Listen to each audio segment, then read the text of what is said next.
YouTube is just not being fun. So I'm going to give you guys a second to jump over here, get onto the new live stream.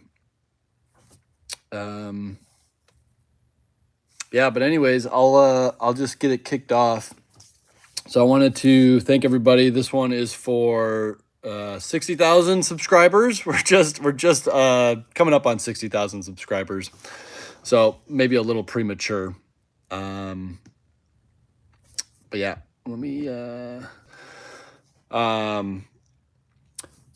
put up a video this morning talking about, all different alternatives that you can buy from buying something pre-made versus, building something your own, and kind of broke down the price differences again. I like making videos like that. Let me know if that's something you guys also enjoy. What's up, Chris? Yeah, I don't know what's going on with YouTube. YouTube is, I don't know if it's my computer or what, but I have to do it mobile on my cell phone. Let me know if you guys can hear me and see me okay. I know, Chris, you say you see me. Hopefully you guys can hear me all right. But yeah, if you guys got questions, feel free. This is a thank you to all you guys out there. So any questions you guys have, post them here. Let me know what you got. If I could help you out, I'd be happy to. Just got done doing consultations this morning. So I just wrapped up. It's been a hectic morning. And then just jumped onto this. And of course, got to have some computer issues. So what's a live stream without some computer technical issues? So cool. Hey, Andrew. Awesome. Thanks for letting me know I could hear me and see me. Appreciate that. Kind of wanted to talk about what's going on at the shop. I got some, man, I'll talk about this again here in a little bit, because it looks like people are still just trickling in, because I had to start a new stream here. So some people are still in the other one. I got some new motorcycle motors in for electric motorcycle conversions. I'm really chomping at the bit to put that on my Honda CT 110. Hey, Brian. Yeah, sorry for the old switcheroo. I had to start a whole new channel. But I got a motorcycle motors in stock. I want to do a video on it, and I want to do an install test before I put them up for sale on the website. But I do have some smaller motorcycle motors with internal gearboxes, which is going to be awesome. They're 72 volt. They're made for motorcycles only, not for bicycles. And yes, I did finish my Honda. I did make a couple videos on it. I want to do like a proper video on it, like overview and test and stuff. But yeah, I haven't done that yet. But yeah, I did finish it. I got plenty of videos up on the Honda XL 175 conversion that I did. I mean, I ride that thing as much as I can. I love it. But I got a new motor. It's a smaller motor. I want to put that on a smaller Honda. So I think that'll be kind of cool. And for motorcycles, yes, you do need a license. So I have my motorcycle license, and I have all that. What's up, Benji? How's it going? Thanks, everybody, for joining me this morning on the holiday weekend. You guys could be with your family. Instead, you're giving them all the middle finger, and you're hanging out watching your phone, which I'm sure all your family loves, and all your friends. But yeah, if you guys got any questions, comments, anything like that. Oh, Benji, you just seeing your little icon popped up made me think of the M635s. I've been told that they have been axed. Essentially, they are kind of done. I did get some C245 displays in that are Bluetooth. I was not able to get it to sync up with my Go Plus app, though, the Bafang Go Plus app, for whatever reason. I think I need to when I get time, I need to go and take a look at it and see if it'll work. But my first 5 minutes I spent with it, I could not get it to link up with it. So I don't know if that was just an issue or what, but yeah, I need to look into that a little bit more. But yeah, the M635s I think have been canceled for the most part. And yeah, the 2.7, they've been teasing at the displays with Bluetooth option for a while. They said they were going to be available as of last summer. Like they said, these are all of our displays, and I said, great, give me everything you've got, but they're still not available. but they have a few different displays that are supposedly going to offer Bluetooth, but we'll see. I mean, it's been a year and we still don't have them. Yeah, so Bafang, both of my suppliers have said that, yeah, they can't source them anymore. They stopped production, or they stopped offering them, I think, to like American, I don't know. Maybe they're gonna just put them in pre-made e-bikes or something like that, but it's so stupid. I don't understand. That whole thing was just so weird. They quietly released the M635, didn't even put it on their own website, the bafang-e.com website. Never like touted it, never did any promotion or anything like that, and then and then it came out and it was like wildly confusing how not user friendly it was, and then they just quietly axed it. It was just weird. It was just very weird. But yeah, the BBS02s and BBS HDs they'll always be made, as far as I can tell. If they stop making those, that would be the dumbest thing they could do. But releasing the M635 was also kind of, not releasing it, it was just not supporting it and not giving it its full chance. It seems like it was a decent motor. It just seems like they didn't stick with it. I don't know. I don't understand what it was. I don't know. Egg Rider, Donovan, I don't know what the Egg Rider question mark is, but that's a great display that only works with the BBS02 and BBS HD. So yeah, that's a great motor. It's Bluetooth. The M635 was around for around 4 months, I want to say. I think they released it, and I was able to buy it for about 4 months. It took forever to get them each time, though. And now they're just gone. So I don't know. I'm gonna see. They said they may be able to get them again in a little bit, but we'll see. If anybody wants them, I still have a couple in stock. And I might have some like refurbished ones if anybody wants some at like a discount. You got to message me. I don't put that up on the website, but if anybody wants some refurbished ones, reach out to me. 27 released their Android app, Brian Thompson is saying. Have you used it? If you've used it, let me know. Let us all know what you think of it. If you like, and you said sort of. They sort of released it. Okay. Yeah, high voltage. I know they wanted to make a 72 volt for it. I was trying to work with them to try to get them like controller shells, like empty controller shells, or even just the controller so that they could gut it and do that. But it was hard enough getting the actual motors, and then the controller shells. It was just like, meh, I don't know. The CYC Pro versus that motor, I think would be, the X1 Pro is just a totally different motor, and I think it can handle a lot more power just the way that it's built. But yeah, I don't know. I don't think I'd want to run a 72 volt. I don't like the idea of running 72 volt on a BBS HD, but thousands of people out there do it just fine. So I guess that just goes to say what I know. But yeah. Let's see. Can you recommend any good quality step-through bike to convert for tall people like 6'3"?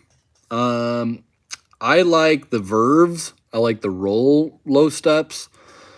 I like the Norco Scenes, even the KHS Movo. And if you're heavy, if you're like a really big guy, get the Day 6 bikes. Check them out. Those are really good. Some of them aren't as step through-ish as like a true step through, but those are good for heavy people. Yeah, I like the CYC for 72 volt. If you're running 72 volt, I say get a system made for it. But if you've already got a BBS HD and you're like, I've had this for years and I want to run some, then go to HV high voltage, get the 72 volt controller mod, and then you could just use that. If you don't want to have a bunch of motors, you don't want to reinvest in a whole new system. But if you're starting from scratch, I'd say go with the X1 if you're starting with if you want to get a 72 volt system. Yeah, Brian Thompson. I guess you're right. 27 released an app to work with Bluetooth displays, but they don't have any Bluetooth displays. Um, cool. All right, so Brian Thompson's gonna put some screenshots in the Discord, and if you guys are not familiar with that, there's a Discord. There's a Johnny Nerd Out Discord on there. It's a little small community that we all of us nerds get together and share stuff. And if you share some cool gadgets that you just came across, or just want to share your bike build, go there to the Discord. Yeah, shop news. Trying to think, we just hired a new shop help. Finally, I've just been drowning in bikes, so that's why I stopped doing the lives every Wednesday, because it was just too much. I was getting too burnt out. It was just too much. So I hired a shop help, hopefully to help me with stuff around the shop. So I'm getting him up to speed on everything. Hiring somebody new to help with stuff, it always takes a little bit of time. So hopefully he'll be up to speed soon.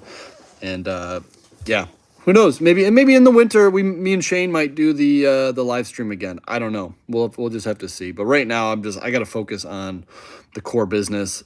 Business has been good. It's just been very busy. So it's a good problem to have. Appreciate that. Appreciate all you guys for keeping me busy. I mean, without if it wasn't for you guys, I wouldn't be busy. And then I don't know. I guess I would just be making YouTube videos then, which some people seem to like more than anything else. So I don't know. 2.7 motors, reliability. I have been seeing. I got in a couple. I think Cedar. I think one of you had a noise complaint with your motor, and you sent it back to me, and I replaced it. Was the bearing that was I don't think it was properly greased. I remember putting some Tri-Flow on the bearing, and then it seemed to take care of it. Is your noise still gone? Hopefully that was all that it needed. But I did get another 2.7 motor in that it's making a way loud noise.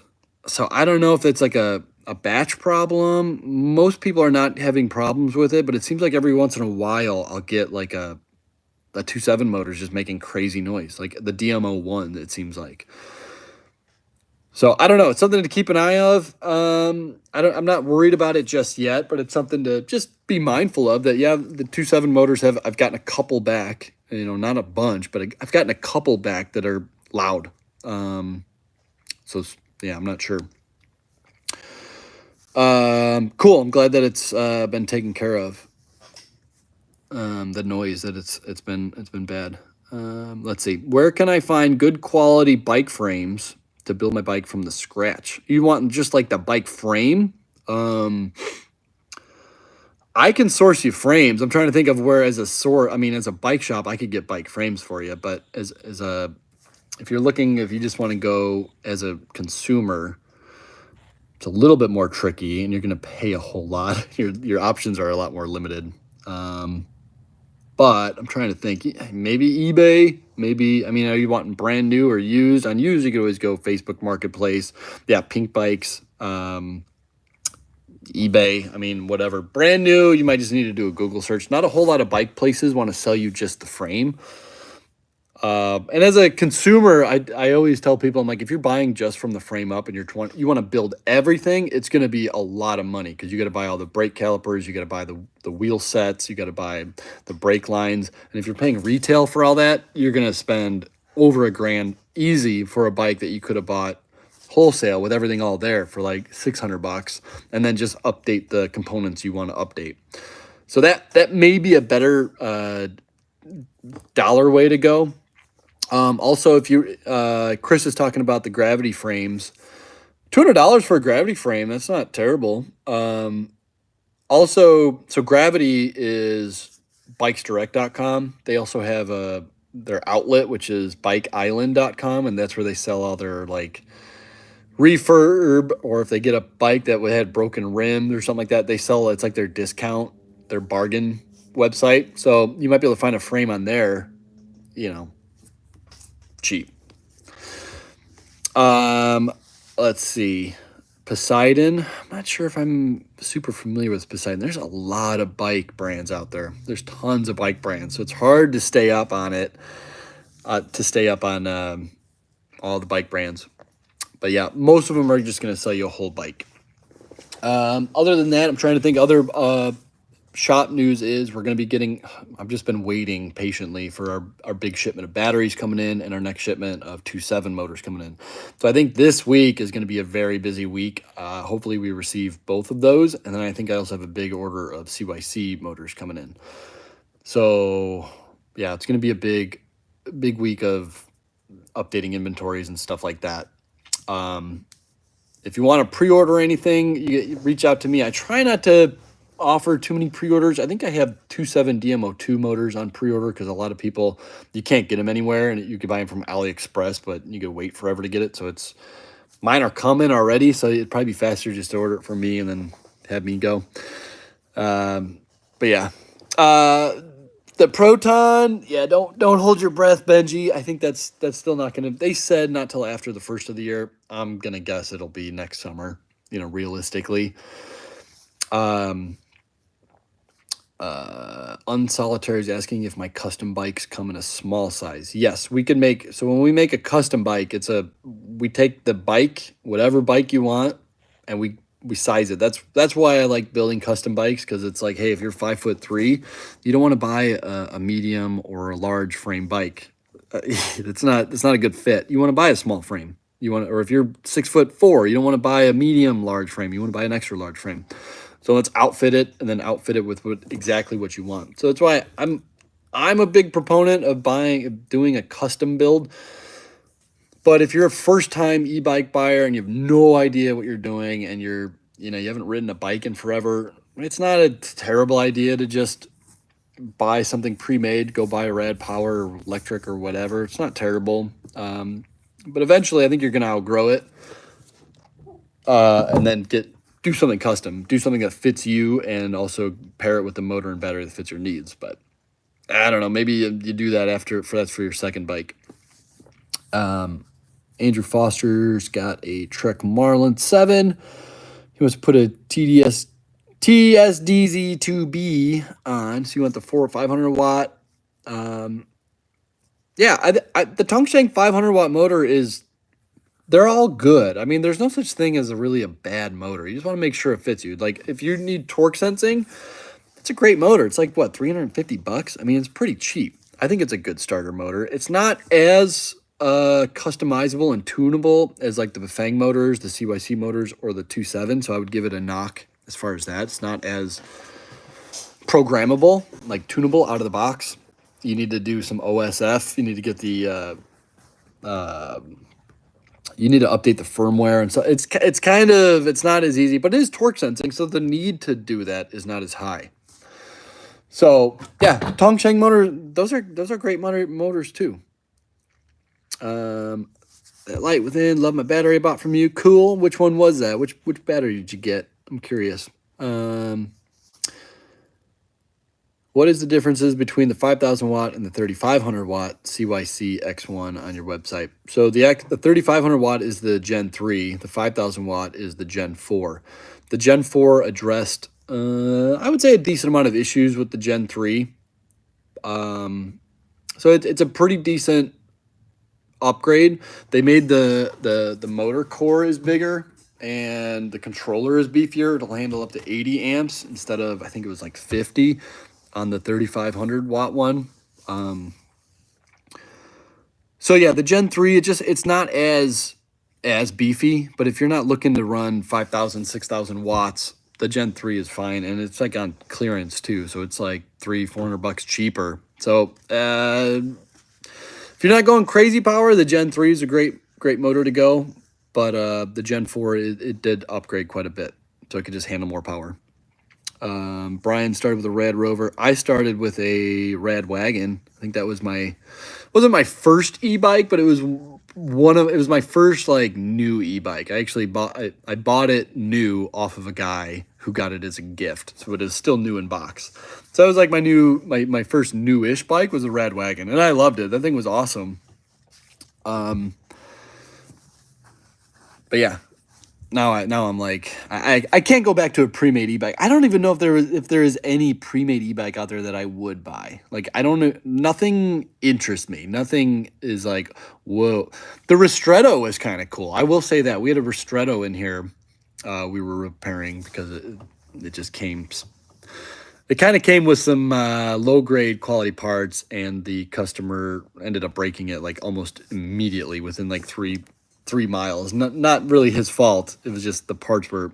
And anyways, we got it here in the shop, and we were riding that around, and that was kind of a cool bike. It looked really cool. It got a lot of comments when customers came in. They're like, "What is that bike?" And so the Ristretto might be one of the only bikes that I'd be interested in, but it's not super practical. And if I'm gonna spend that kind of money on it, I'd rather just get like a motorcycle or I don't know, something else. I'd rather get like a Trek Fuel mounted with an X1 Pro or something that would blow that thing out of the water, be more comfortable, be more nimble. Anytime I see a cool pre-made e-bike, I immediately go to what I would build instead. That's what I'm always thinking. And it's just like for less money and just a way better bike. Let's see. It's connecting. Thanks, Gary. Appreciate it. Appreciate the nice words. Glad you're having good on your bike. Merrick wants to know, is connecting 2 batteries safe to do and run, or stick with one only? Tricky question. It is safe to combine 2 batteries. I would definitely use a battery combiner. I carry them on my website. I would always go get one that's overrated. So I have one that are like rated for up to 80 amps. If you're running something like 25 amps, you could probably get away with like the 40 amp connector. You just don't want to push things to their limit. I would definitely use a battery combiner. It uses like diodes to make sure that the voltage can only go one way, and it's a lot safer. Short answer is it's safer to only run one battery, though. I mean, you're just introducing more failure points, essentially. Whenever you're trying to build your bike or you're trying to do things, you always want to keep failure points to an absolute minimum. And I've made videos on this where people are talking about, hey, can I shorten my wiring harness? And I'm like, yeah, you can, but there's 8 pins in there. Now you're going to have to make eight new connections, unless you are a wiring wizard. Like you're just 100%. You do that professionally. I'd say you're now introducing 8 failure points into your build. So I don't recommend doing that. Same thing with, battery command. You're only adding one more failure point, but it is still a failure point. Pre-made e-bikes are not for advanced riders. I would say that's 98% accurate for sure. If you're just starting out buying a pre-made e-bike, I recommend buy one, but maybe try to get a used one. Don't spend too much money on it. You don't want to get buyer's remorse and outgrow it really quick. The Molly cell cells, those P45B cells that Chris is talking about, those are super high capacity. I think they put out like 80 amps a cell or something like that, or it's like 45 amps per cell. I think that's what that 45 is. I mean, it's great. They have some Molly. I was on their website recently. They have some cells that are, I don't know how they're doing it, but they're putting out crazy amps per cell. So it's really good if you're running like a X1 Pro and you need to put out 80 amps, but you don't have a ton of space for it. Get something like that can put out crazy amps in a small space. Or even for me, I'm thinking like a motorcycle application would be awesome. But yeah. I don't know if Molly cells are, we did a build here. Maybe I'm talking out of school here, but we did a build here recently. It was for a Polygon Siskiyou full suspension bike on the X1 Pro Gen 4. We did a video on it, so you can check that out. And I always get updates from my customers after a while, and we built that probably 3 months ago now. I got an update from my customer saying that the battery was cutting out, and that was using the Molly cells. So I don't know what was going on with it, but he's like, under high power, the Molly cells weren't handling it. On paper, those cells, the battery should have had no problem, but he's saying after a long time, it seems to not be handling it. So I don't know. Maybe it could have been, it was a Bicycle Motorworks battery, and I think they do pretty good job building their batteries. So I don't know if it was a cell or if it was a manufacturing problem. But all right, let's see what else we got here. I put together an e-bike and a couple years ago, but didn't really use it because the bike infrastructure where I live is so dangerous. Yeah, that sucks. It is weird. Like there's some roads here, even like I work on a really busy road. It's a 35-mile-an-hour road, but people do 50 plus all the time, and their bike lane is right next to them, and it could get scary. I mean, yeah. Sometimes the infrastructure just isn't there. Yeah, and Benji's talking about the BMS. If you're talking about that, what I was just talking about, I think it was the BMS as well. Finding good quality BMSs, I think, are still kind of tricky, but that are small, lightweight, that'll fit. So you get the giant BMSs. When you have a giant pack, putting a giant BMS on it isn't a big deal. But if you have a small pack like those Molly cells, and you want like a 100-amp BMS, finding a small one that can handle that much power and with like heat dissipation and all that, it can be tricky. So I think they're more prone to fail. I think BMS technology still might be more of the weak link than anything. Chris Phillips, CYC photon and overheating. I think they've addressed it. I need to make a follow-up video on that probably, where, you guys probably know for a while I wasn't buying the photons. I didn't carry them for about 6 months. And this was about a year ago. I didn't carry them because I was getting so many of them back.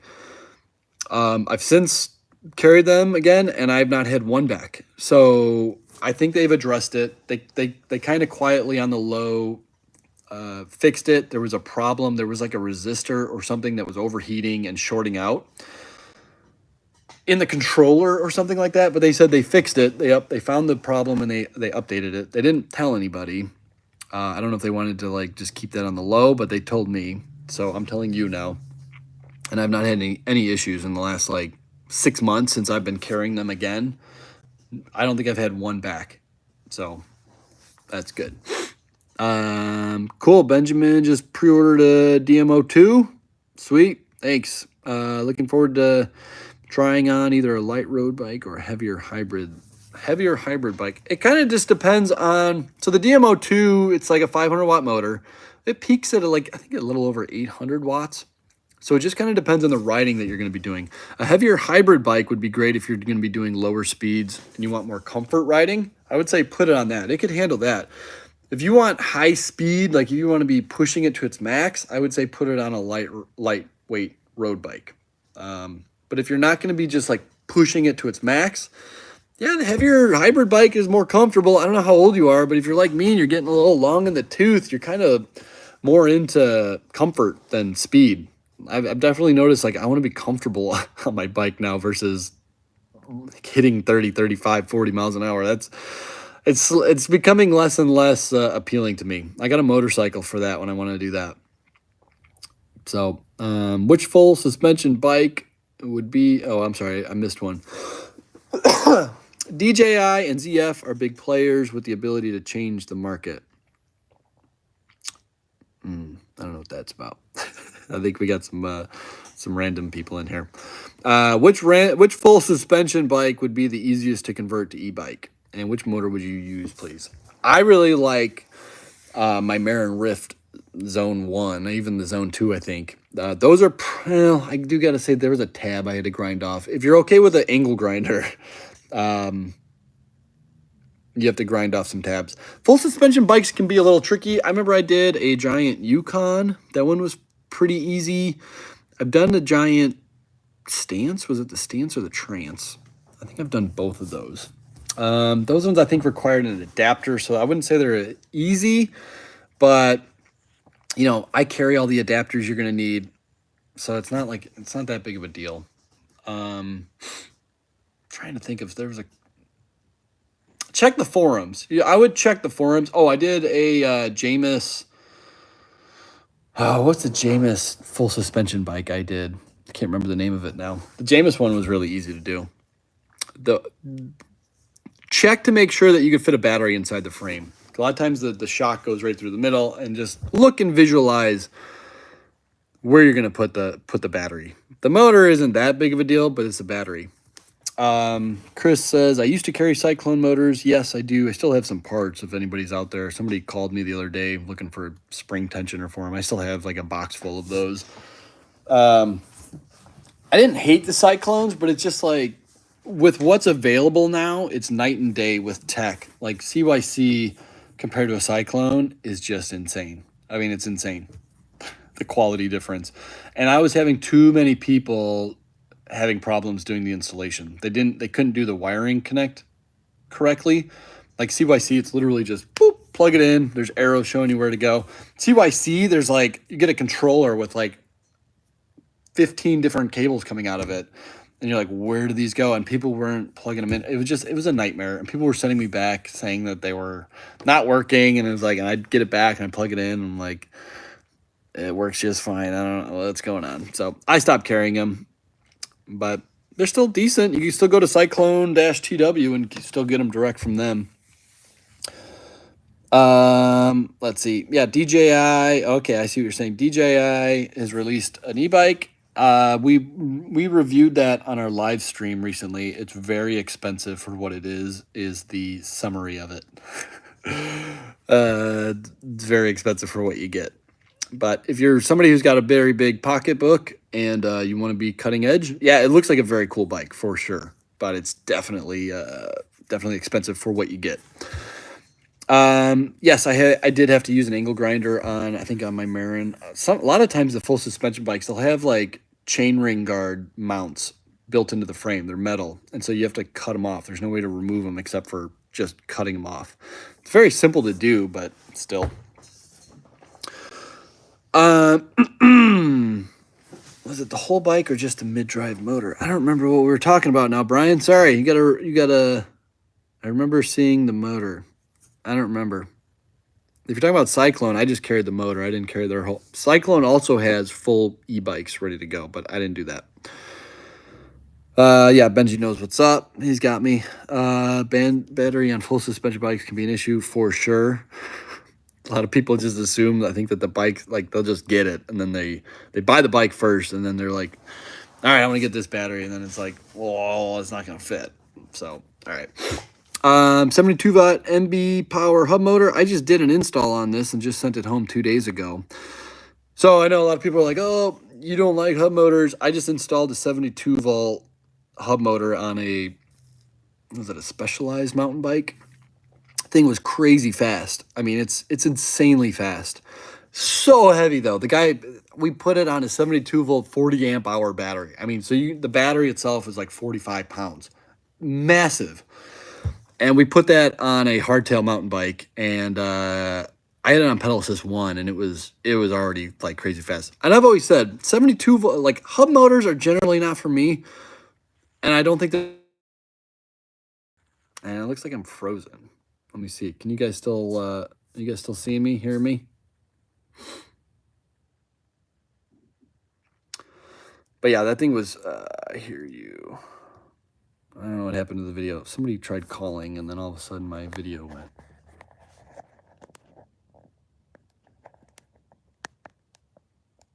Okay, hear you but not see me. I don't know what's going on. Maybe that's better.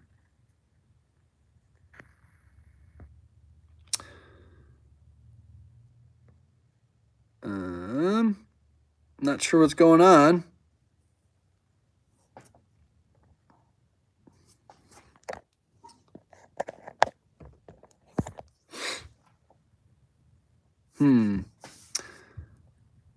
No, somebody just called me and then my phone went. I'm doing this from my phone. Oh boy.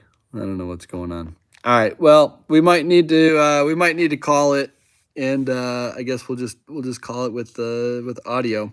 But the hub motor was fun, but it's still, I mean, it was massively heavy. You got a 20-pound motor in the rear, and that's not good.